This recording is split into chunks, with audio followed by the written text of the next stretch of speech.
I'm Gemma from Sewing Gem. And I'm Kylie from Kylie and the Machine. And welcome to the Sewing Club podcast. It's like a book club, but for sewing. And today's episode is a pattern review, and we're reviewing the rectangle top. Yeah, it's an awesome pattern, isn't it, Kylie? Yeah, and it's from Sewing Therapy. So we had the chance to chat with Sarah from Sewing Therapy, and it was really great to chat to her about her ideas behind the pattern and how Sewing Therapy came to be. Yeah, it's a great pattern. What do you think of it? Are we doing the catch up first? Or? Yeah, we should. Yeah.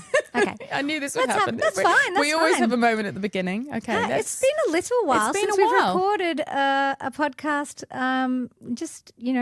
We had a little bit of a break, and we've got a new studio that we're recording in.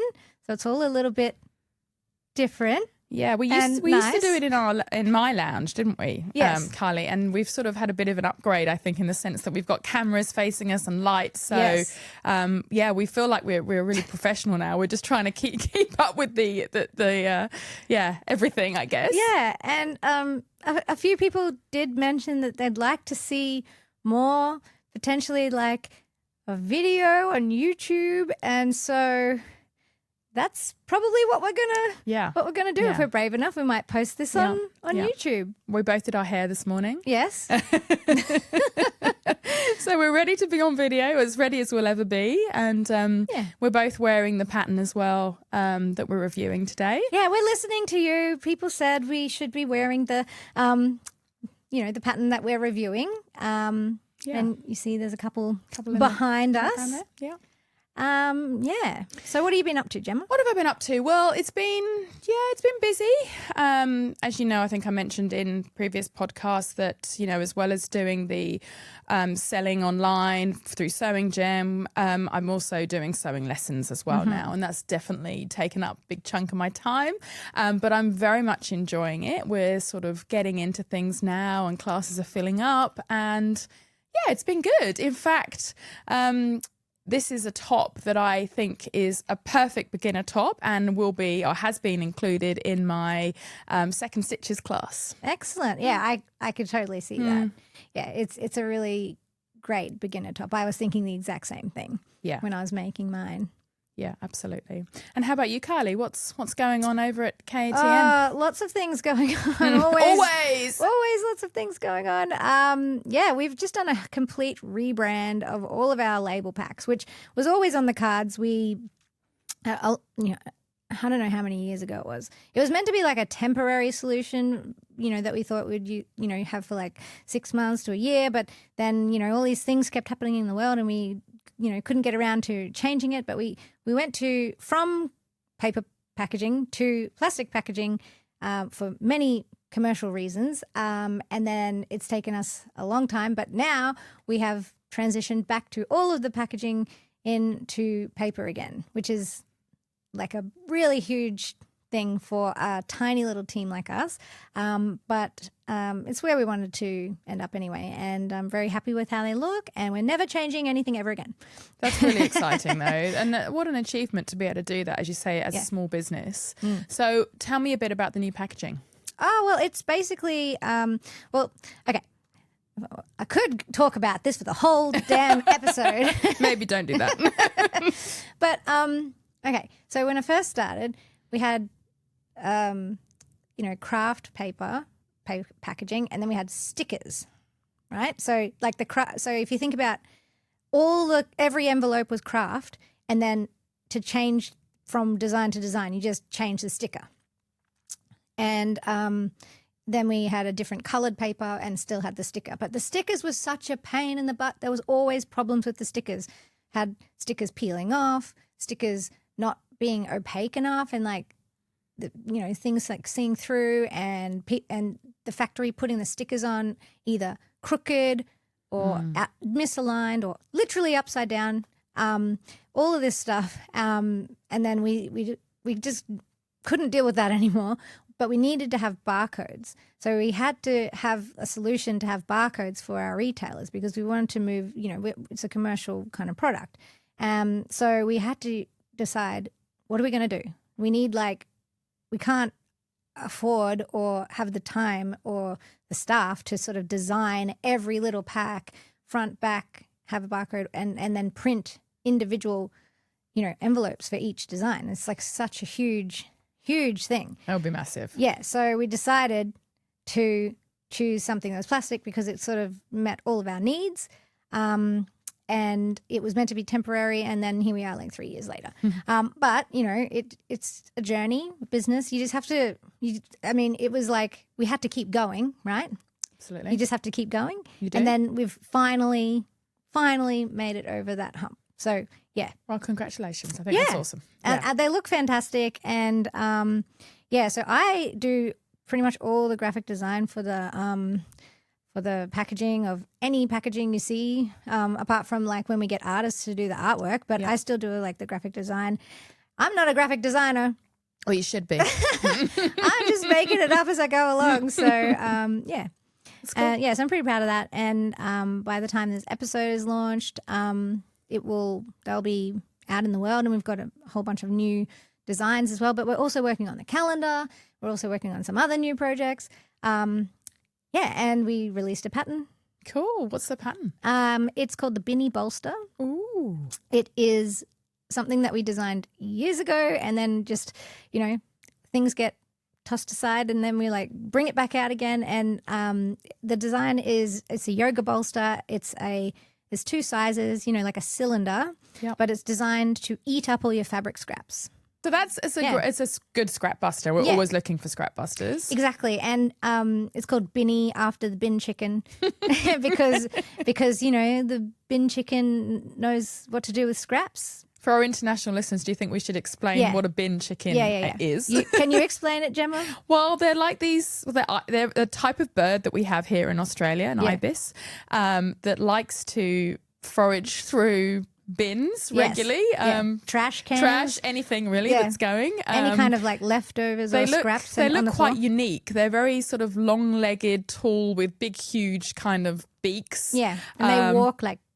They won't hurt you, but when you first meet them as a Brit coming to Australia, you sort of question whether you need to be scared. They're not shy of humans. No, they're not shy of humans. But no, that's a great name because they are, into every single bin, every single bit of rubbish that they can possibly find. Yeah. So, feed that bolster. Exactly. And like when you got your scraps in a bin or something, it looks pretty voluminous, but once you start stuffing them into something, they compress a lot. And then, so you could have a huge, big tub of scraps and you could jam them all into this bolster and be nice and firm. Yeah. And then you can also like add to it because it's got a zip. So I think you need to bring one next time we record, Carly. I know. And we could put one behind. That's a great idea. To give us a bit of a bolster. Support. Yeah, that would be awesome. Yeah. I made a beautiful one for my couch with like some fluffy fabric. And then my lovely children decided to grab onto the handle and like hit each other with it. Oh, of course. Yeah. It's like a whacking. Yes. device. And they've kind of like ripped out a little bit of the handle because, it's pretty heavy, this thing. Yeah. So, yeah. So way keep more it away, scraps than keep it you away would, from them. Yeah, sorry. Yeah, keep it away from them.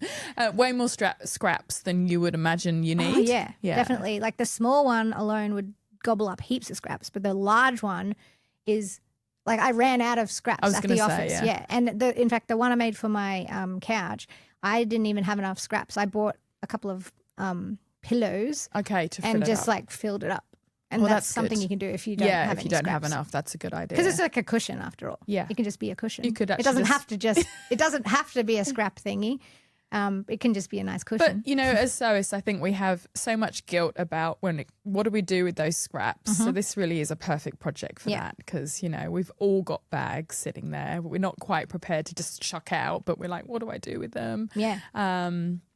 It's good to be able to use them in this sort of proactive way. Yeah, and the reason, our mule tote pattern. Yes. So the reason we made this pattern was because when we have the webbing, and when you make the straps out of the webbing, you end up with just a little bit left over, just a little bit.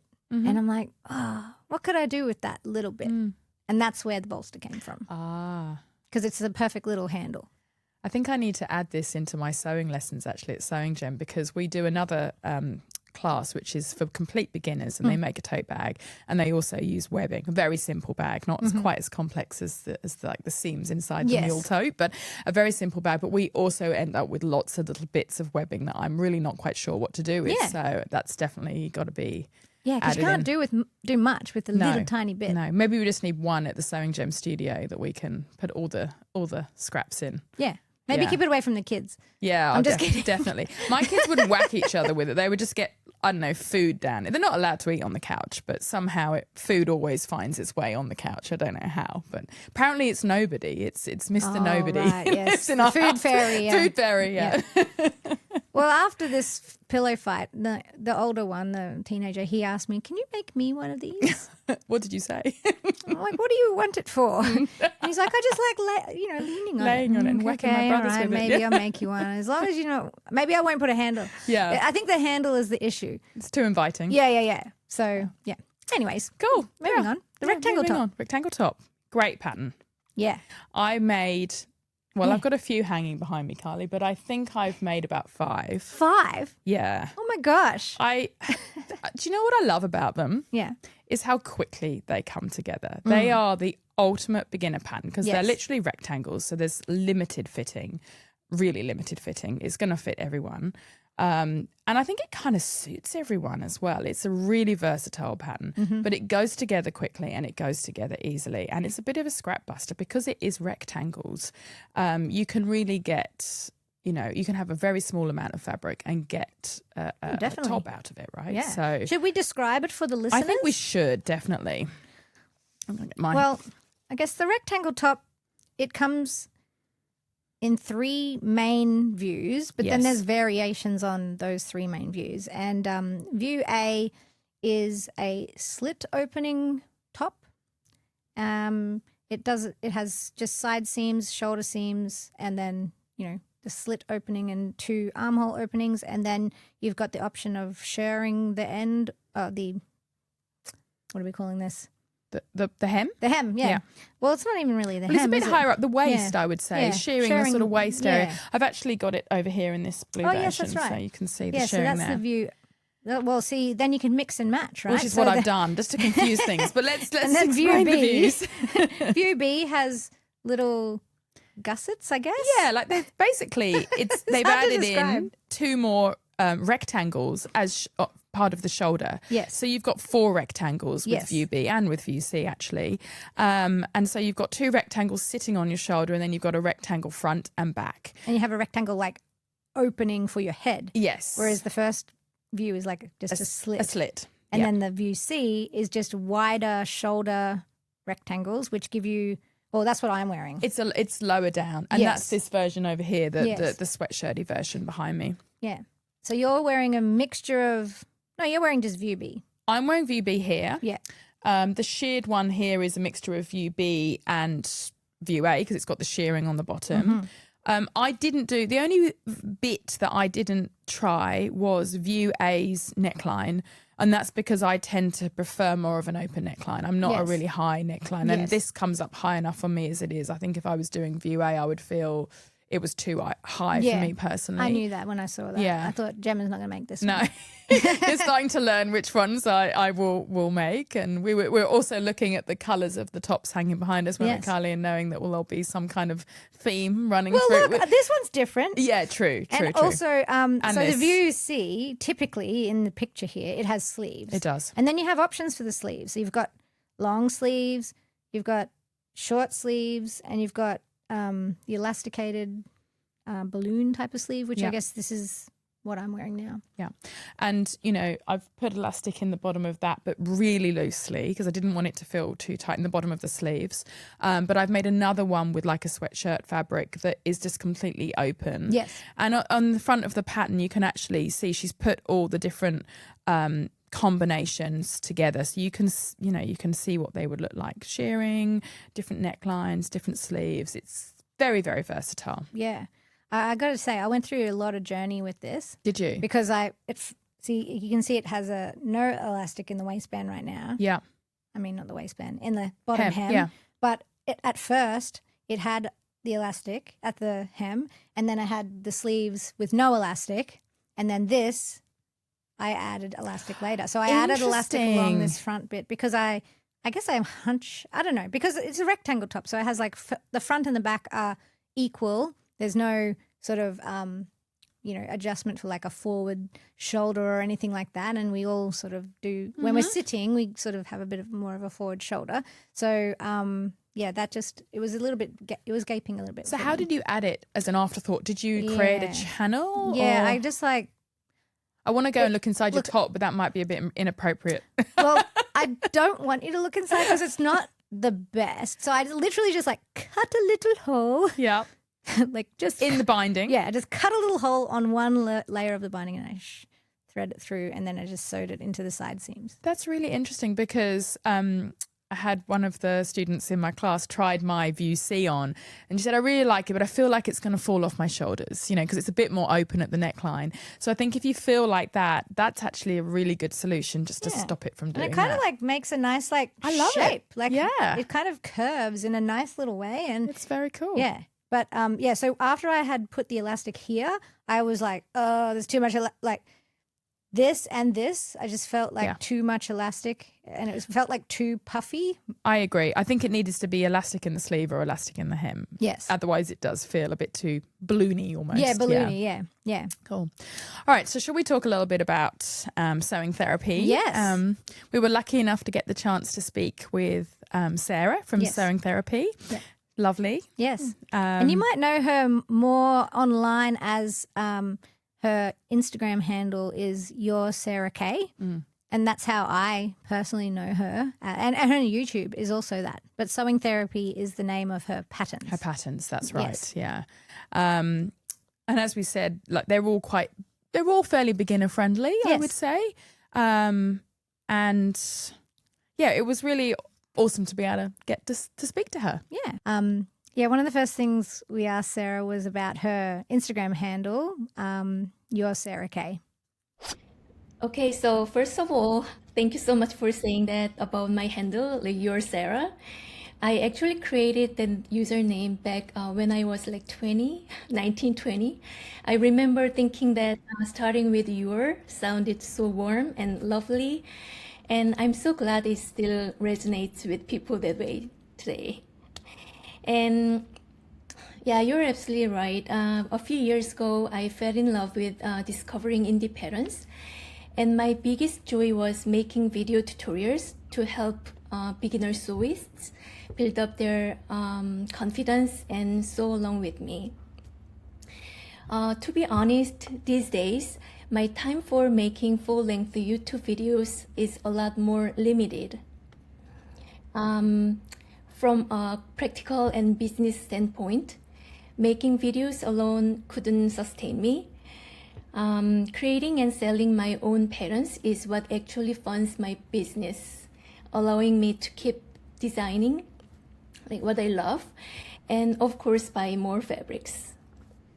That being said, Of course.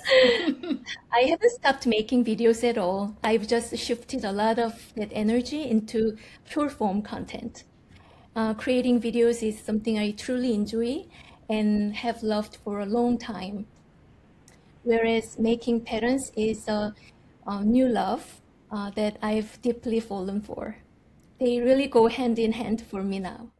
Well, she's nailing it, the making patterns, even if it isn't a new venture. She's, right. Yeah. But have you looked at her YouTube videos? There's so many Yeah. resources there. Yeah. Amazing. She's done sew-alongs for like a lot of really popular patterns that are still popular today.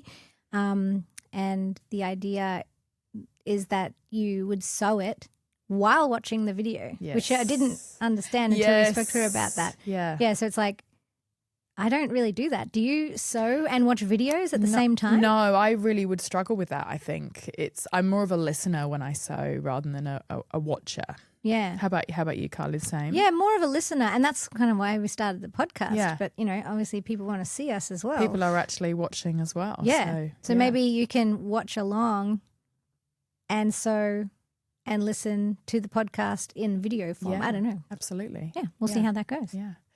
But she's really creating such a beginner-friendly, platform really in her business in terms of her patterns and all the resources that come with those. So, yeah, it's great. So Sarah lives in Canada, but is originally from Korea.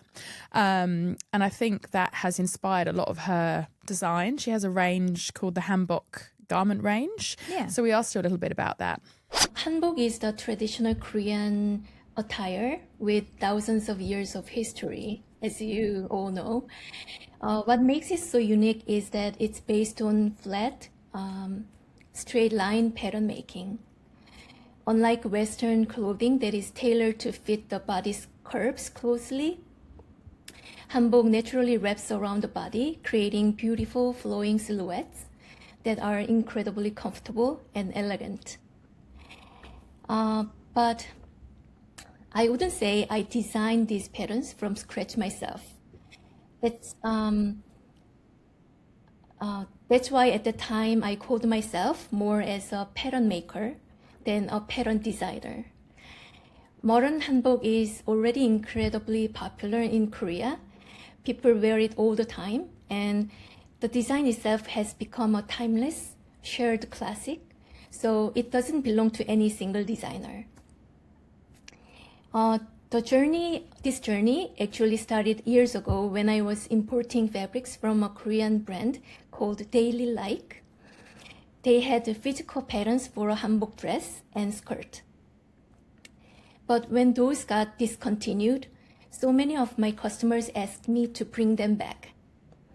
At the time, I had absolutely no knowledge of pattern making, so I sadly couldn't do anything about it. But years later, once I finally built up the skills and confidence to draft patterns, I made a promise to myself I'm going to bring the hanbok patterns to life. While the core aesthetic is a classic design that already existed, my main challenge was to translate and expand the sizing. Traditionally, these patterns were drafted for smaller Korean sizing standards. So I worked hard to adapt and create them to fit Western standards, offering a full size ranging from US sizes 0 to 24, which translates to Australian sizes 4 to 28. Yeah, it gives it a really sort of interesting kind of background to the patterns. Makes them a little bit different, I guess, as well. I love it when people are sharing, traditional garments with us Westerners. Yeah. Because and making it accessible. Yeah, exactly. Yeah, absolutely. And it also comes. So I remember she first brought out the skirt, and then there's a dress and a coat, which is part of the hanbok range. Yes. And we can see how, rectangles or straight cutting patterns kind of translate into this rectangle top as well. Yeah. Which is her own, her own pattern. Yeah, absolutely. Yeah. So we should really get to talking about the rectangle top. Yes. We did ask Sarah about what inspired her to design the rectangle top. Okay, I had like this very old, super comfortable t-shirt that I've been wearing for years. It's basically shaped like a long, simple rectangle with a scooped neckline. Every time I wore it in my short videos, my audience commented, "Oh my gosh, that top is so beautiful. What pattern is that?" So I really wanted to create a similar look for my community. But there was a challenge. My old top was made of thin, stretchy knit fabric, and as we all know, finishing a knit neckline with bias binding can be incredibly challenging, right? Frustrating for beginners. I can't imagine making this with knit. Yeah. No, not like a curly, like the knit that rolls at the edges. Yeah. It would be, quite maybe painful. the view A would be easy enough. Yeah, but be better. when you get into the view B and C, it would be frustrating. I a guess little bit. Technically that would be a knit. That's like a sweatshirt fabric. That but is very stable. Very stable and very easy. Yeah. And also I didn't use the binding. I cut out of a woven. That's right. On the bias, so it's still stretched. Yeah. I'm very proud of you for doing all of these I tops. know. And there's one that you didn't bring in, is there? There's 2 more I didn't bring in. Wow. But So you made, that's 4 here. So you made 6. Yeah, I did. But I think I can't remember. I lost count a little bit. I think I'm on my 6th at home. And I tell you why I made so many of them. I found because they were so easy, it's the kind of sewing you can do without thinking. And I have lucky enough to have a sewing room rather than a third child. It's my third baby, my sewing room. And so when I'm putting the kids to bed at night, they're a bit older now, so I don't need to be quite as hands-on as perhaps we once were. And I can be in my sewing room often just like, I'm just in here, go clean your teeth, whatever it needs to be. But I can also be sewing. But it's the kind of pattern that once you'd made one, you didn't really need to be thinking too hard about it. I could cut out rectangles earlier on in the day, have it ready to sew sitting on my machine and pretty much have one done in 2 nights, Yeah. So I don't know, it just kind of lends itself to, I found really therapeutic sewing. I didn't have to worry about the fitting. Yep. And so I kind of got into, a bit of a roll with just, I'll make another one. And there's so little fabric needed as well. So Yeah. I was surprised at how little fabric, because I didn't think that I would be able to cut the VUC with the long sleeves out of the small bit of fabric that I had. So I just thought I'll start cutting the bodice and I'll see how I go, and I might make the short sleeve. But I ended up getting the full long sleeve version with this tiny little bit of fabric, which was some kind of offcut from something else as well. Yeah, no, it's really good. It's a good scrap buster. Yeah, totally. And you could use different fabrics. Like you could have, because you've got this panel, this panel, this panel. You could mix it up a bit. Yeah, absolutely. So yeah, I think that's why I got into the throes of making many of them, and I think the various different options that you've got with the pattern all seemed quite appealing, and I kind of wanted to give it a go. And the white one, I actually made specifically to go with something. Okay. So it's the kind of top that if you make something and you're like, well, I just need a top to go with this, you can just kind of run it off real quick. I should have made a white one. I had white and blue fabric, and I was like, which one am I going to make?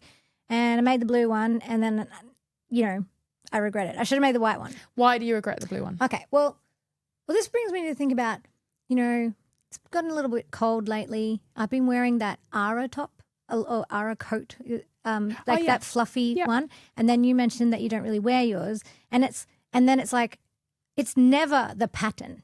It's not the pattern ever. The reason why you don't reach for things or don't wear them is because of the choice of the fabric with the pattern, right? Mm-hmm. And so the wrong choice of fabric can alter how much you wear that thing. Yeah. And so I made a wrong choice with this blue because it kind of reminds me of scrubs.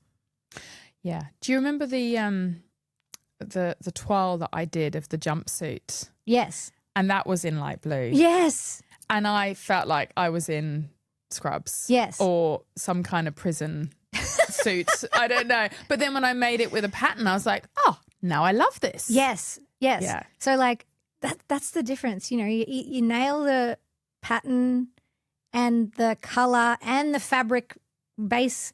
Yeah. And then you'll wear it all the time. Yeah. And then if you just get one of those things wrong, well, the then fit is the other thing. Yeah, that's right. I think there's kind of 3 things. Yeah. You've got the fit, the fabric, and what was the other thing? The color. The color. Like sorry. the color. We say that again. Like the color or the print. Yeah. And the fit and the actual drape. Yeah, or the hem. drape. Yeah. Yeah. But it's not it's usually not the pattern. Like the pattern's usually sort of, it's the choice that you put with the pattern that makes it a winner or not. And what I really liked about this pattern as well is, I think we all have our little alterations and things that we have to make with most patterns. Like you were saying earlier, I definitely have a forward shoulder and I definitely need to do a sway back. I definitely have no hips at the top, so I have to flatten the hip curve. All these things we have to do. But with this pattern, it's really quite instinctive making those alterations because we're dealing with rectangles. So we kind of made alterations. No, I didn't. But you easily could, right? Yes. Because she actually says in the pattern, if you want to make the neckline bigger, then you move the rectangle out. Yes. If you want to make it lower, then you make your rectangle bigger. Yes. And vice versa. Yes. So it's really instinctive for someone that's just starting out to be able to make those changes, because you can physically see that neck hole getting bigger and smaller just by moving your rectangles. And you can kind of put it on too, because you sort of make it flat. Yeah. And then the side seams are sort of like the last part that you do. So you're kind of like just constructing the neckline. That's basically the first few steps. And then you can put it on, see how much, I don't know, see how much coverage you have, or if you want more or less, you can make those changes. And the fact that the binding in there isn't actually really like, it's not bias binding. It's just a strip of fabric because it's all straight on the straight. lines. Yeah, it doesn't need to stretch around anything. So again, So that's why it's good for beginners, because there's no stretchy bias. No stretchy bias, and you need very little fabric as well, because you're not cutting through the 45-degree angle of the fabric. Yeah. And so many options. So many options. And just the kind of, like I was saying before, you can make it to go with things, because it's kind of like a top that just fits in with many things, you know, like with jeans or whatever, like we're wearing today, with a skirt. I had someone in one of my classes want to make a longer version of it to be able to tuck it in. Yep. And again, really easy alterations to make. Yeah. Well, you know, looking at your three just hanging up there and the one you're wearing, they don't, I mean, I can tell that they're the same pattern, but I don't think a regular person that doesn't sew would be able to know that they've got anything to do with each other. And if I was wearing these on different days, people aren't going to be like, oh, that's the same top as you were wearing exactly. 3 days ago, you know, that you separate them out. So they look different. Yeah, totally. But they've got a really casual feel to them as well. Yeah. And I quite, you know, it makes a nice change to be wearing something that's not, you know, that's easy to wear. It's, I mean, the fact that it's got no bust darts or anything like that, but it still kind of fits. I think the elastic bringing in at the bottom. Yep. But if you don't like that, then you can just have it more out and loose. There's a whole load of options. And with the elastic, you can have it as like tight. This isn't tight, but you can have it tight so that you could, you know, it can be holding, or you can have it just gathering. You know, you can have elastic that's pulling in a little bit, just to cinch it in a little bit, but it's not tight on your body. I did elastic with this jersey version, and like you, I left it quite loose and easy to wear. It just brought the sleeve in a little bit, because being a rectangle is quite big at the opening where your arm comes out. So I did a little bit just to bring it in, but it wasn't a huge amount, and it's just, it was easy to wear. But like you say, you can make it tighter. There's lots of things that you can definitely do. I imagine this version would be really nice in like a silk for a night out. Yeah, absolutely. But you could get, it uses so little fabric. I reckon you could get a beautiful silk scarf from like a thrift store or your auntie's closet, I don't know, wherever you get silk scarves from, because they're everywhere. Yeah. And I reckon you could make a top out of that. Yeah. This would be really, really nice, because you're not dealing with bias. No. You're just dealing with a strip. Yeah. That's a challenge. If someone does that, I want to see it. I think the biggest challenge in making this garment is the bias binding, and just layering up.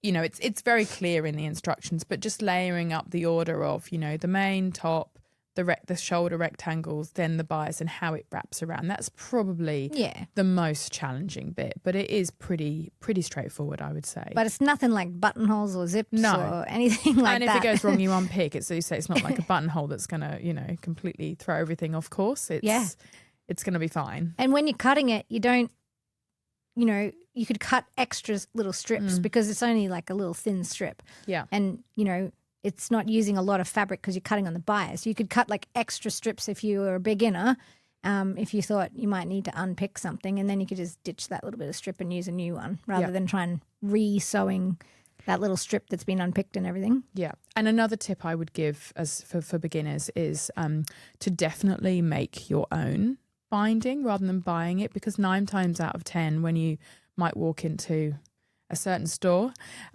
you will buy your bias binding, but they heavily tend to starch it, which makes it quite rough. Yep. And not necessarily nice to wear against your skin. That's right. Whereas if you cut your own, it's going to be a lot softer to wear, and it's going to match with the fabric. Yes. I think when it comes to clothes, it's definitely worth making your own. I think we've said this before. Definitely. Because it's going to wash the same too. Exactly. What you're wanting with your bias, if you are using different fabric, is a fabric that's going to match with your main fabric as closely as possible. So, you know, if you are using a different scrap of bias binding or binding strip of fabric in this case, then you want to try and be picking something that's going to be most similar to the fabric that you're actually making the main top out of. Yeah, that's a good tip. Let's talk about the fact that it's not in the instructions. Okay, it's not in the instructions on view B and C. Neither of us made view A. View A is so simple that we're not even really going to mention that one. So view B, you sew the binding on, and then the binding is there just to enclose the raw seams. Now, it's meant to just be double folded and edge stitched. That's what it says in the pattern. Yes. I just prefer to understitch, which is just one more row of stitches. And the purpose of understitching is so that when, you know, you press it to the right side, the wrong side, the side that's meant to go on, it naturally sort of pulls everything to the wrong side, or you know, the inside of the garment, which gives a nice finish, but it also gives a little bit more structure, I think. It does. So it's to make sure that all the seam allowances and everything are, I guess, being pulled away from the main body of the garment, and you catch that in the understitching. Yes. And you basically do a row of stitching along the binding part, which is going to be on the wrong side of the garment. Yeah. And that, like you say, encourages that bit of binding to go to the wrong side of the fabric and not be shown at all on the outside. So you get a nice clean finish. You get a clean finish. And while maybe it's not essential, because obviously it's not in the instructions, I do think it just helps, as you say, to add a bit of structure, make sure that that binding stays on the inside and gives you a nice crisp finish. Yeah. And I would definitely recommend. It's easier to iron too. It's easy. Everything just goes together better. I agree. Yeah. So that would be a good tip, I think. Yeah, I'm going to get a T-shirt that says "Don't skip the understitch." Yeah, I like because that's that. like my motto. Yeah. Because I feel like, not that I ever do, but I feel like if I did, or if you do, it's not so bad. Okay, look, it's not that noticeable on like a flat neckline, but if you skip the understitch on a curved neckline, then I'm going to be seeing that. You can just see it. Yeah, you can see that. You're gonna know all about it. You're not necessarily going to know why the inside is wanting to flip round to the front, but that will be the reason. There's no stitches anchoring that to the right side. Yeah. So that's really important. And what about grading? Because I also graded mine as well. I did grade, yeah. What was the seam allowance on this? It's 1 centimetre. I should know that, seeing as I've made so many. 1 centimetre. So you're not going to grade it a huge amount, but when we talk about grading, we're basically talking about reducing one of the seams more than the other, because sometimes what happens when you've got two seams that are finishing in the same place and then you press it, you get this kind of like mark on the right side of the fabric because it's too thick. Well, there's 3 layers at the Yes. Yeah, there's 3 layers here. Exactly. And there's 2 layers at the open neckline. So I feel like it needed it. It needed just to be at least one. I Yes. mean, I think what I did, I'll start again. What I did was I reduced them all slightly and then I took one down again slightly. Okay. So that they weren't so you really did finishing like steps. So to create like a step so Yeah. it's more smooth when you press it. Yeah, so there's not like a big chunky ridge. Exactly Yeah. right. Yeah. But it really just depends on the fabric too. It will. Yeah. I really needed to do it with that. You can imagine it's really lofty. Yeah. And that's why the binding could not be made out of the same thing because it would have been super chunky. Yes. Well, yeah, that's like, is it like a quilted? Yes, it's a quilted knit. It's the same fabric that I made the jacket out of. Oh, okay. But it was left over. Oh, different colour. And then I just managed to find some sweatshirt fabric to match well enough for the sleeves because I didn't have enough and I wanted to do a long version. I've seen you wear that. It looks lovely on. Thank you.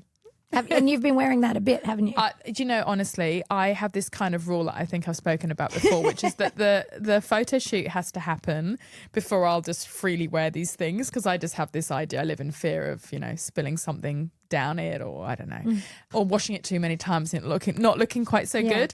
So I'm dying to wear this more regularly, but I have worn it. Yeah. And then I was like, no, put it back on the hanger, Gemma, wait until the photo shoot's done and then go for your life. So Right. I've tried this on with a few things. Like I tried it on with that Ara coat thing because these sleeves just poke out the edges and it's like the fluffy and like this fabric. I should talk about this fabric a little bit. Yeah, you should. So it was black linen It was just a scrap of black linen that I had left over. Okay. And then I got bleach. And then I sort of like laid it out on my laundry table.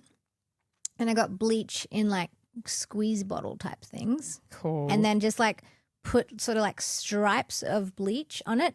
And then I came back, an hour later, and I'd realized that I'd gone a bit heavy-handed with some and less with the others. I guess when I first started, I was being a little bit more. Yeah. I did film it, so maybe I could, put some of do it. that up somewhere so people can see. And then I was like, oh, well, now it's more blonde. I guess it's like bleaching your hair. It's like blonde on one side, and it was kind of like, when you bleach your hair and it's like orange. So I was like, oh, I don't like that side as much as that side. So then I went and did it again, and then I did it on both, and then I'm like, okay, and I think I did it 3 times. So then it's kind of like layered. Love You it. see how some bits are like a bit orangey and some bits are more Yeah. like blondish. I love all the different And then colours. I kind of think it looks a bit like fire. It does. I think it's awesome. I had no idea that you'd have done that yourself. I assumed you bought it like that. It looks so good. Yeah, I wanted to give it a go. Yeah. And Well, you nailed it. Then it was fun to sort of cut out the pieces and decide Where. what's going to be the front, what's going to be the sleeves. Yeah. And yeah, you can see the sleeves are sort of different to the front. So what inspired that? What made you think I'm going to get bleach? I'm going to just squeeze it all over the front. What made you decide to do that? I don't know. I saw something one time. I think it was like a tie-dye guy, and he like bleaches. He gets like black hoodies and he bleaches Yeah. like a design, and then he dyes over the bleached areas, and it looked Okay. really cool. I guess I thought if I bleach it and it looks terrible, I could just dye over it. But I like how it turned out. I think it's awesome. But yeah, it's fun We should probably playing around. Sorry, we should also talk about shearing as well. Oh yes, Because I didn't even said attempt that. The binding was the most tricky part, but I would say if you go for the shearing, it's not tricky, but it definitely takes a little bit of setting up and Yes. getting everything, ready to go. So so sharing is. I say shirring, but I'm probably just being the Aussie version. yeah, I say it wrong, obviously, because No, I think reckon it's you're shearing. you're probably correct. But I'm just maybe- saying Can you might have somebody been let us know who's saying it shirring, correctly? shearing. Yeah. But yeah, it's where you have you probably seen it on like rayon skirts and things like that, where there's rows of thin lines of stitches, and then the back has a thin elastic that kind of cinches it all in. But it's like many rows. You can actually buy sheared fabric if you don't want to have to go through the process. Really? Yeah, you can. Oh, that'd be great. Yeah. That'd be hard to But- cut out. Yeah, it's like if you run a really half done dress basically, and you're going Right. to use it like the boob tube section, Okay. and I think the bottom half of the fabric is often not sheared, Right. so it's kind of Okay. yeah. Anyway. But no, it's easy enough to do, but it does take a little bit of setting Yes. up. So, and there's different ways of going about it Yeah. as well. So the way I did it, I hand wound on. You need a special thread first of all. You need an elastic thread just in the bobbin, not in the top of your machine. And I just hand wound the elastic onto the bobbin. And you need to be careful not to be putting on too much tension, but just enough so it's going firmly onto the And bobbin. that's why you hand wind it, And that's right? why we hand wind it, because it would be too much on if you were doing it by the yeah, it's not going to work. You're caught up and getting tangled. Yeah. And then the really important thing that you have to do is you don't just go straight into the top shearing part. You then get yourself some scrap fabric. You draw the lines out neatly. I think it's 1.5 centimeters apart, whatever you're deciding you want to do. And you need to test a few lines. And there's On the same fabric. On the same fabric, because it's going to be different depending on the thickness and the drape of the fabric. And there's a few things you can play with to get tighter or looser, sheared fabric, basically. Okay. Stitch length is one and machine tension is the other. So play around with that, go to I would sort of put it at a length 4 and put the tension up quite high, see what you get. If it's too tight and you don't want it to be as tight as that, then loosen your tension a little bit, see what your results are, do a few different rows and see what you like the look of, what are you wanting to get out of your shearing, how do you want it to be really tight or a bit more loose? But you want to make sure that when you then actually sew onto the top that you're doing, I did 4 rows. You can do as many as you like. 4 rows, 5 rows, whatever. They're all the same, because if they're not the same, then the sides of the top will kind of not be straight. And do you do the front and the back and then join the side seams, or do you do Yes. it in a circle? I did it the front and the back and joined the Okay. side seams, but you probably could do it in a circle. I don't see why you couldn't do that. And then you wouldn't have to worry about joining up those lines on the side seam.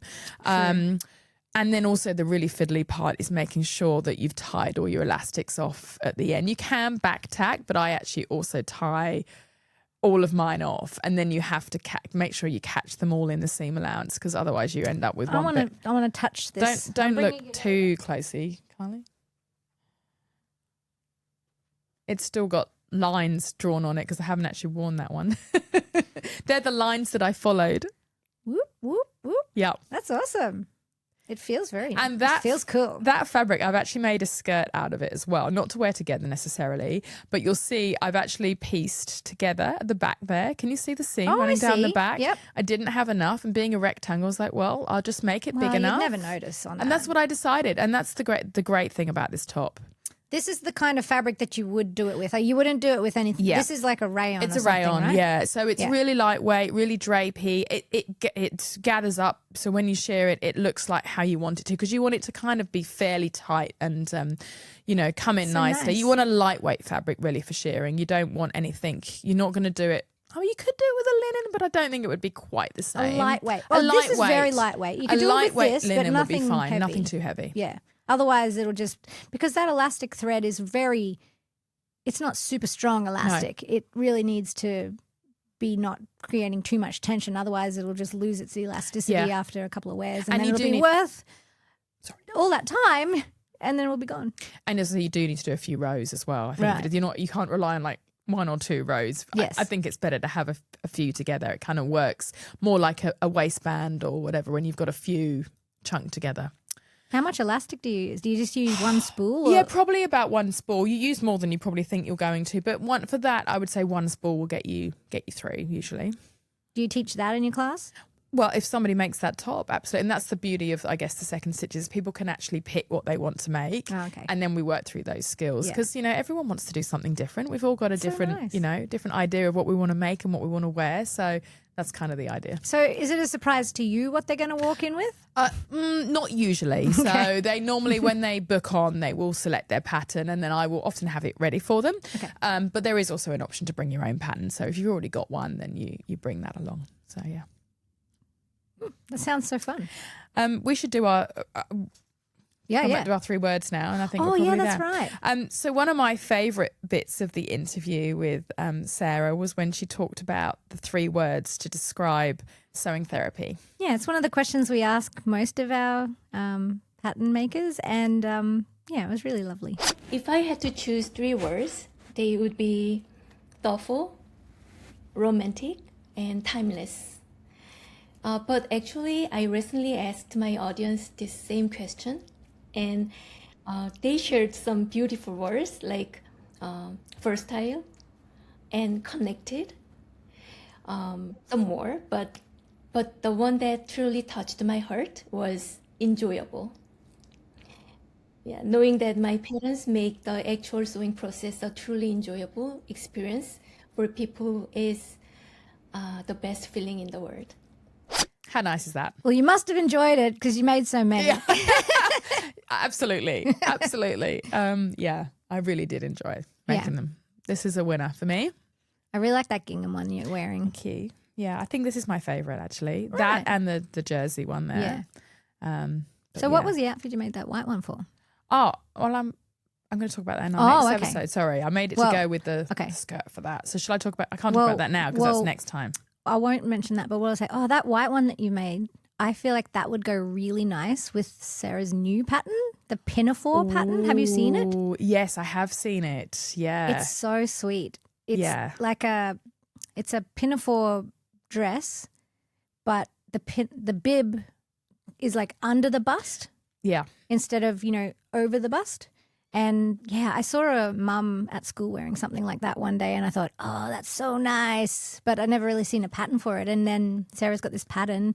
And yeah, I feel like that would go so nicely It with has it. to probably be one of our sews for a Sojo episode for sure. Yeah, definitely. When it gets a bit cooler. Bit cooler. I mean, warmer. warmer. Yeah, it's a bit cold right now here in Yeah, Brisbane. it's real so, cold right now. Yeah. Well, cold by our standards. Yeah, everyone else that lives in actual cold places would laugh if they actually looked at the temperature, especially in the middle of the But day. it feels cold to us. It's cold for us, yes. So All right, ratings. Ratings. Okay, so let's start with size. Well, speaking of sizes, I made a medium. Did you make a small or a medium? I did make a small. I should have made a small for that one. I made a medium for this, which I liked. I wanted it to be oversized. Yeah. But the size ranges from extra small to 3XL. We'll give that a 4.5. Yeah. And price is pretty reasonable, I It's think. a very reasonable price. Yeah. But it's still not like $1 sign. No. I'd still say it's like on the low end of $2 Yeah, signs. $2 signs, lower end of 2. And the instructions, I think they were great, but also Yes. we know that she has all that YouTube Yes. resource and everything. So I think we have to give her 4 Yes. marks for that. 5. Definitely. Yeah. And there is a sew along version of this pattern. So you can actually watch Sarah sew from start to finish. And, you know, that's everything you'll ever need. Yeah. Yeah. Yeah, it's all there. And drafting. I mean, it's rectangles. Yes. So it's fairly straightforward, but it's been drafted really well. And it goes thoughtfully added all these additional options. things. Yeah. So you're getting a lot from this one pattern. So Yeah. it's very good. Yeah. So we give that a 5? Yes. All right, Kylie, how many Sewing Club stamps do we give it? We give this one 5 Sewing Club stamps.